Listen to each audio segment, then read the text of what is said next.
Assalamualaikum warahmatullahi wabarakatuh. Saya sedang bersama dengan senior saya, kakak kelas saya di Mesir, Al-Mukarram, Ustadz Dr. Damanhur Abbas. Nikmati kajian-kajian tausiah beliau yang bergizi, berkualitas di channel Ustadz Damanhur Abbas. Jangan lupa tonton, subscribe, like, share, and comment. Assalamualaikum warahmatullahi wabarakatuh.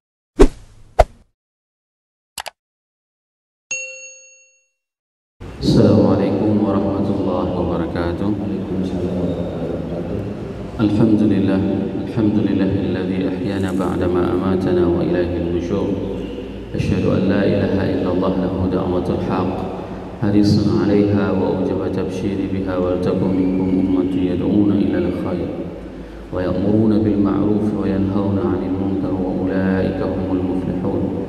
Wa asyhadu anna Muhammadan 'abduhu ورسول بلغ الرسالة وأدى الأمانة ونصح الأمة وكشف الغمة حتى أتانا اليقين ليلها كنهارها لا يزيغ عنها إلا هالك. اللهم صل وسلم وبارك وأنعم على حبيبنا وشفيعنا وزخرنا ومولانا محمد وعلى أزواجه أمهات المؤمنين وذرياته وآل بيته وأصحابه أجمعين. اللهم صل على روح محمد في الأرواح وعلى جسده في الأجساد وعلى قبره في القبور. اللهم صل وسلم وبارك على سيدنا محمد كلما ذكر الذاكرون وغفل عن ذكره الغافلون.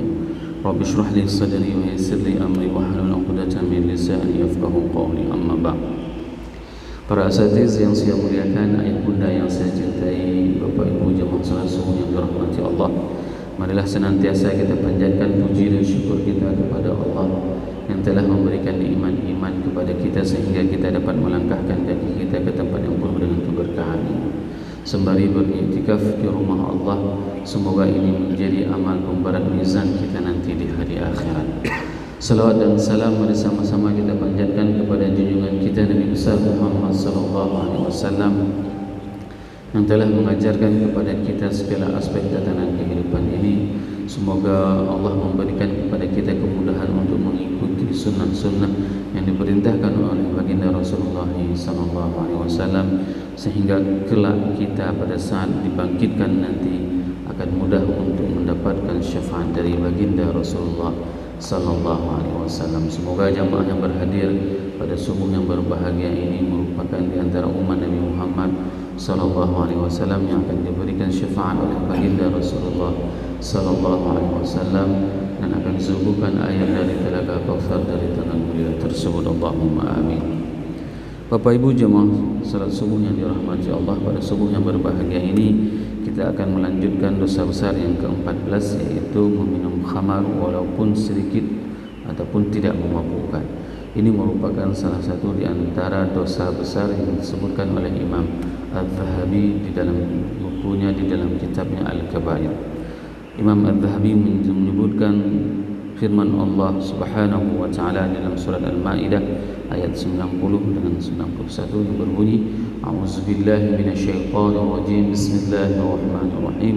Ya ayyuhalladzina amanu innamal khamru wal maisir wal ansab wal azlamu rijsun min 'amali syaitan fajtanibuhu la'allakum tuflihun.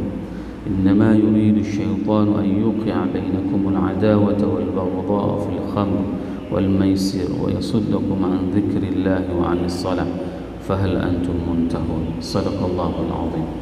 Dua ayat ini merupakan pembukaan di dalam kitab Al-Kabair yang dijelaskan oleh Imam Al-Zahabi, di mana dapat kita pahami bahwasanya Allah memanggil kepada orang-orang yang beriman. Ya ayyuhalladzina amanu, wahai orang-orang yang beriman, innamal khamru wal maisir wal ansab wal azlam rijsun min 'amali syaitan. Sesungguhnya khamar wal ansab dan berjudi wal azlam dan mengadu nasib dan menyembahkan sembahan kepada berhala, wal azlam yaitu adalah mengadu nasib dengan anak panah, rijsun min 'amali syaitan, maka itu merupakan rijsun dari perbuatan syaitan. Fajtanibuhu la'allakum tuflihun, maka jauhilah ke semua perkara tersebut, perbuatan tersebut, sehingga kalian itu akan meraih kesuksesan. Konsep sukses di dalam Islam itu adalah pertama tidak mabuk-mabukan, yaitu al-khamar. Yang kedua itu adalah menjauhi dari al-maisir, berjudi. Wal ansab melakukan sesuatu penyembahan kepada berhala. Wal azlam, dan mengadu nasib dengan anak panah. Ini merupakan 4 indikator seseorang itu tidak akan pernah meraih kesuksesan, baik di dunia maupun di akhirat. Saya punya teman pada saat kuliah di Malaysia,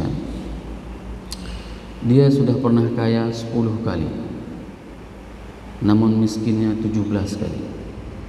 Kenapa? Dikarenakan dia berjudi. Ini merupakan salah satu penyebab orang yang tidak akan pernah hidup sukses, yaitu berjudi, mabuk-mabukan.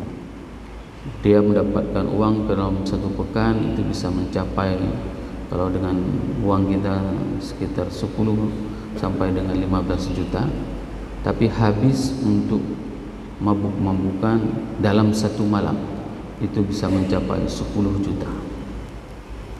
Coba bayangkan bagaimana tidak mempunyai konsep kehidupan seseorang tersebut. Mabuk-mabukannya itu ya seperti mereka dugem, bahasa istilahnya, pergi ke pub, bar. Dan inilah kehidupan di mana seseorang itu yang bisa menghabiskan uang seperti itu, maka dia tidak akan pernah meraih kesuksesan. Dan saya mengatakan kepada semua jemaah, jangan pernah mendekati 4 perbuatan ini. Siapapun dia, apapun jabatannya, bagaimanapun kedudukannya, maka dia tidak akan pernah meraih kesuksesan apabila dia melakukan salah satu di antara 4 perbuatan ini. Ini yang perlu menjadi titik berat bagi kita semuanya, sehingga apa Imam Adz-Dzahabi menyebutkan di dalam kitab Al-Kabair bahwasanya ini merupakan di antara dosa besar. Dosa besar yang memang dosanya itu sangat luar biasa. Dan di dalam ayat yang berikutnya, di sini syaitan menginginkan, innama yuridu syaitanu an yuqi'a bainakumul adawata wal baghdha. Syaitan itu menginginkan manusia itu, kita itu bermusuhan. Kenapa kita bisa bermusuhan? Dikarenakan urusan khamar dan urusan judi.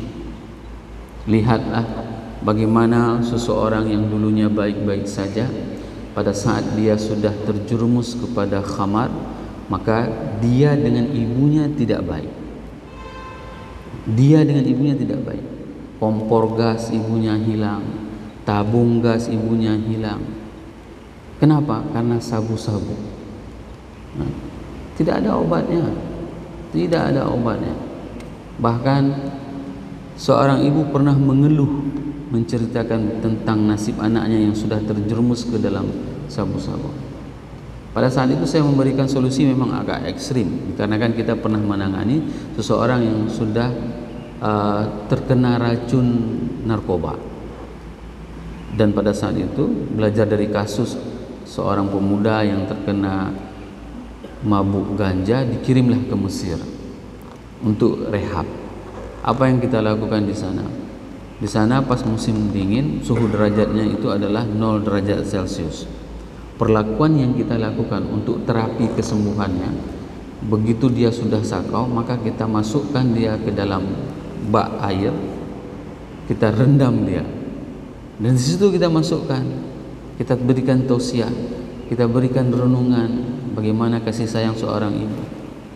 Nah, alhamdulillah setelah beberapa bulan dicelup ke dalam bak air yang 0 derajat Celcius, sembuh dia. Ini salah satu terapi yang pada saat itu berhasil. Nah, pada saat seorang ibu datang menanyakan tentang bagaimana nasib anaknya dan bagaimana cara mengobatinya, saya katakan, dia punya saudara? Enggak ada, Bu. Kalau ada saudara, suruh tangkap sama saudaranya pada saat dia lagi transaksi tersebut. Setelah ditangkap, maka pukuli kira-kira sampai pingsan. Saya bilang seperti itu. Dan ternyata memang betul, abangnya itu memang besar dan memang seperti King Kong, Ngkong Bate. Dipukuli sama abang, ini patah, gigi adiknya patah, ininya hancur, semuanya hancur sampai pingsan.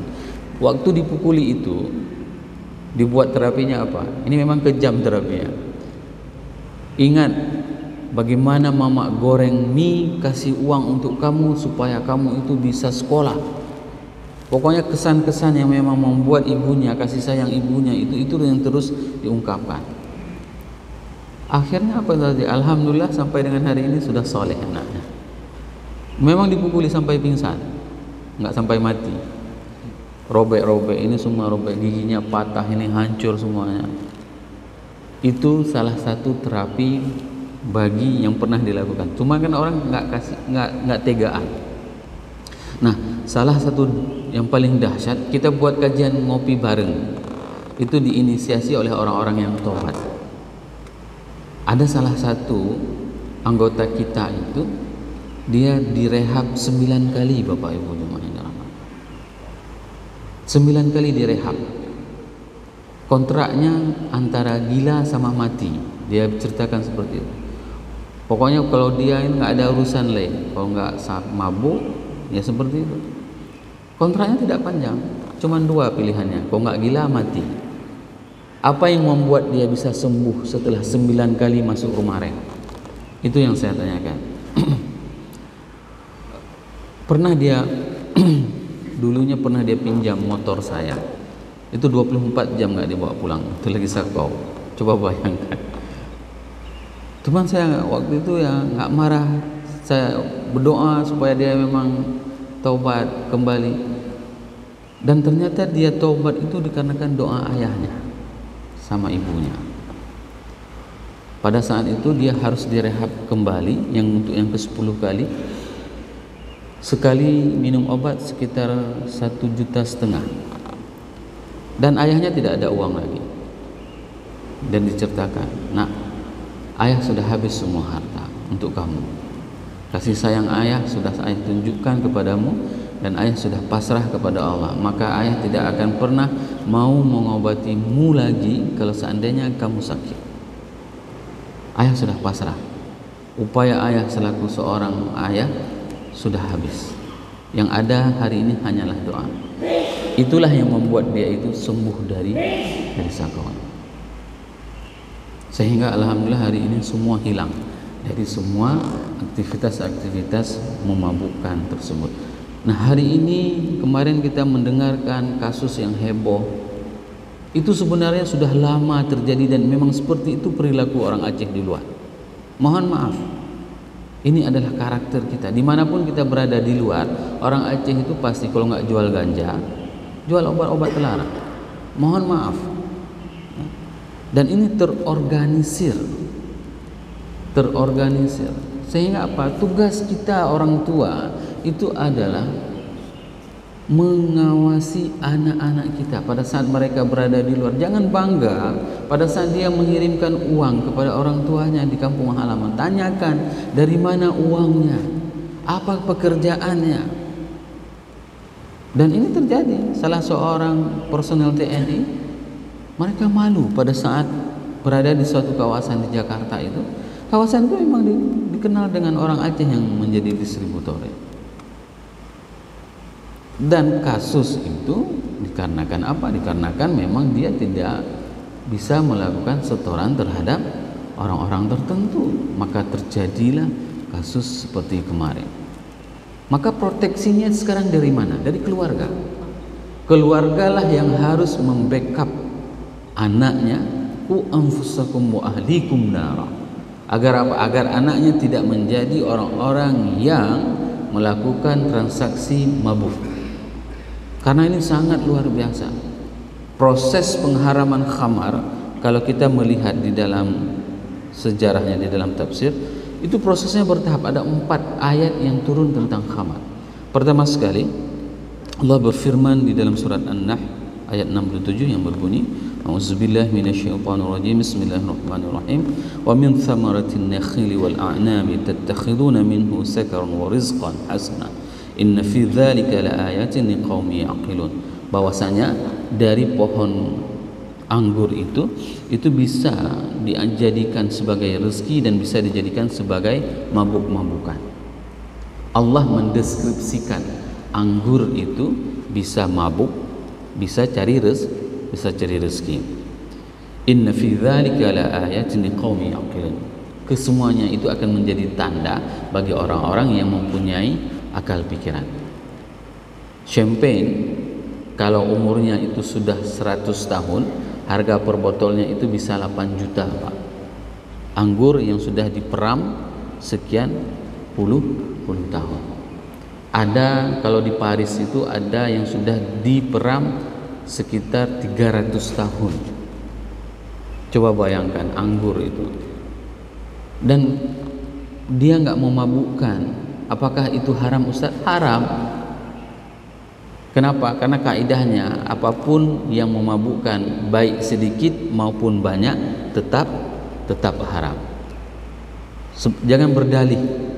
Dulu ada orang pada saat dia sudah udah kebal dengan ganja, sehingga begitu dia isap ganja nggak mabuk lagi.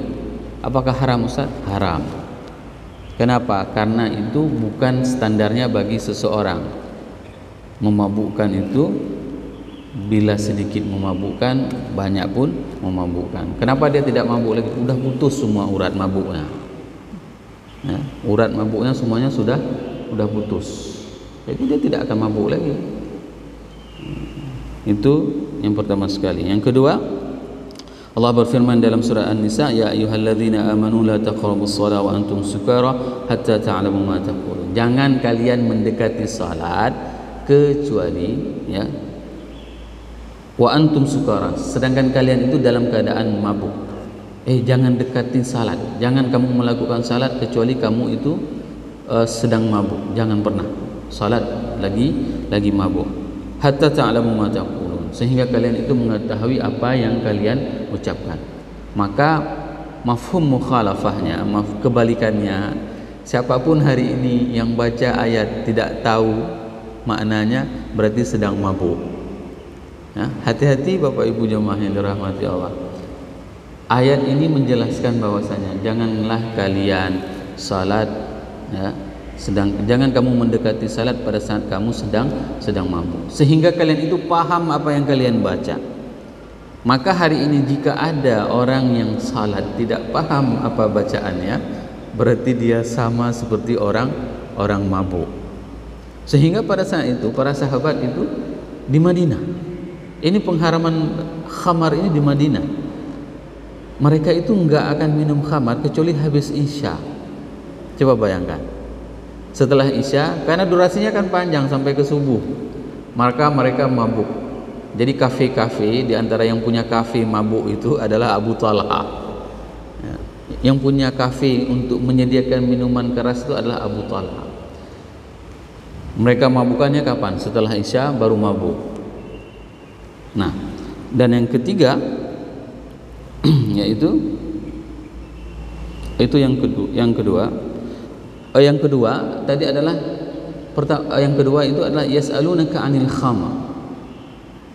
Proses yang kedua pengharamannya itu adalah yas'alunaka 'anil khamr wal maisir qul fihima ithmun kabirun wa manafi'un linnas wa ithmuhuma akbaru min naf'ihima. Ini proses yang kedua. Sedangkan proses yang ketiga itu adalah proses jangan kamu salat pada saat kamu mabuk, dan yang terakhir adalah ayat yang kita bacakan tadi.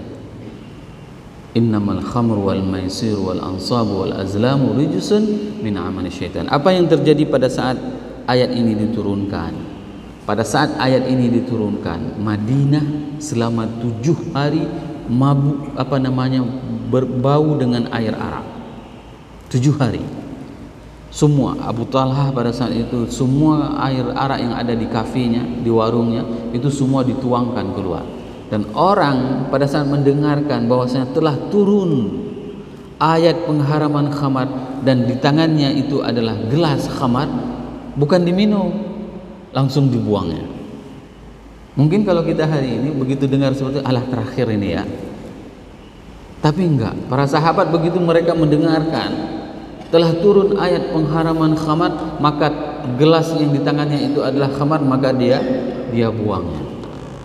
Dan uniknya orang-orang Arab itu mempunyai tradisi bahwasanya gelas, dan ini sudah pernah kita jelaskan bagaimana kenikmatan di dalam surga. Kuus itu diibaratkan dengan gelas-gelas. Mereka itu punya varian gelas. Gelas minuman khamar A ini, gelas minuman khamar B seperti ini. Sehingga apa? Allah menjanjikan kepada siapapun yang tidak mau minum khamar di dunia dan menjaga dirinya tidak meminum khamar, maka dia akan disuguhkan dengan khamar di dalam surga dengan berbagai macam bentuk variannya. Ini kenikmatan yang sangat luar biasa. Kalau di dunia orang itu akan membuat mudarat pada saat mabuk-mabukan. Hal ini terjadi. Eropa membuat aturan, siapapun yang berkendaraan sedang mabuk maka itu akan dicabut SIM-nya. Sehingga mereka itu taat pada aturan, bukan taat kepada Allah. Tidak hebat mereka. Jadi kalau misalnya mereka tidak bawa kendaraan, mereka mabuk. Tapi kalau misalnya mereka mau bawa kendaraan, mereka nggak mabuk. Menandakan apa? Mereka taat pada aturan, bukan taat kepada Allah. Hebatnya orang mukmin, mereka itu taat kepada Allah dimanapun mereka berada, maka mereka tidak akan pernah mabuk-mabukan. Bapak Ibu jemaah yang dirahmati Allah, selanjutnya Imam Az-Zahabi menjelaskan bahwasanya wadhhaba Abdullah bin Umar radhiyallahu anhuma al-khamru akbarul kabair. Bahwasanya Abdullah bin Umar mengatakan bahwasanya khamar itu merupakan di antara dosa besar. Wahia bila raibun ummul khaba'ith, dan dia itu merupakan ibunya segala jarimah, segala kemaksiatan. Dulu pada masa Bani Israel pernah kita mendengarkan cerita seorang abid yang saleh, seorang pemuda, seorang yang saleh itu setiap hari dia pergi ibadah. Kenapa? Peraturan syariat Bani Israel itu mereka tidak boleh ibadah kecuali di rumah ibadah. Berbeda sama kita. Kita boleh ibadah dimanapun berada. Kalau misalnya ibu-ibu lagi pergi ke sawah, pas waktu salat boleh salat di pematangan sawah. Orang Bani Israel tidak boleh. Mereka harus pergi ke sinagog, harus pergi ke rumah ibadah. Nah, seorang yang saleh tersebut setiap hari dia pergi ke rumah ibadah. Ada seorang pelacur yang ingin menggodanya. Ya, seorang pelacur yang ingin menggodanya. Dibuatlah sebuah konspirasi, diundangnya orang saleh tersebut ke rumahnya. Nah, pada saat itu dijebak, ayo berzina dengan saya, kalau tidak maka saya akan teriakin di dalam rumah ini kamu telah memperkosa saya. Itu ancamannya. Apa yang terjadi? Dia tidak mau melakukan zina, atau dibuat suruh pilihan, kamu minum khamar atau kamu bunuh anak kecil ini.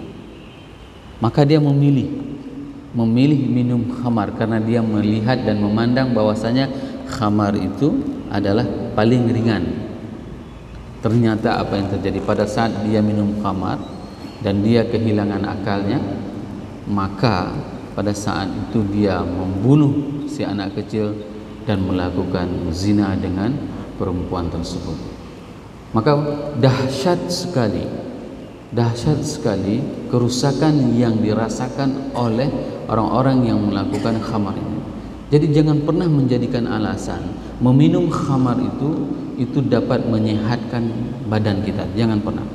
Saya pada saat berada di kawasan dingin, ada sebagian orang yang mempunyai alasan bahwasanya perlu minum khamar untuk menghangatkan badan, khususnya pada saat kita berada di Eropa.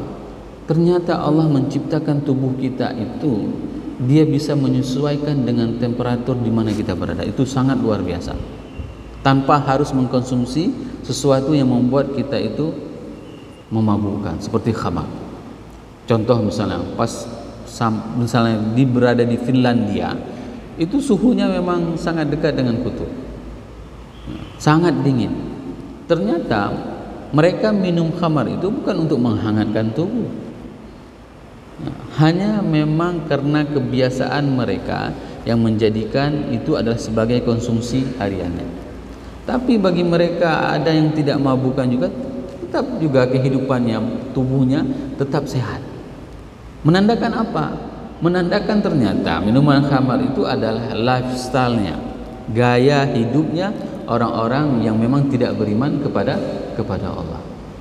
Dan paling banyak orang-orang yang mengkonsumsi khamar tersebut adalah orang-orang yang mempunyai berbagai macam penyakit yang sangat luar biasa.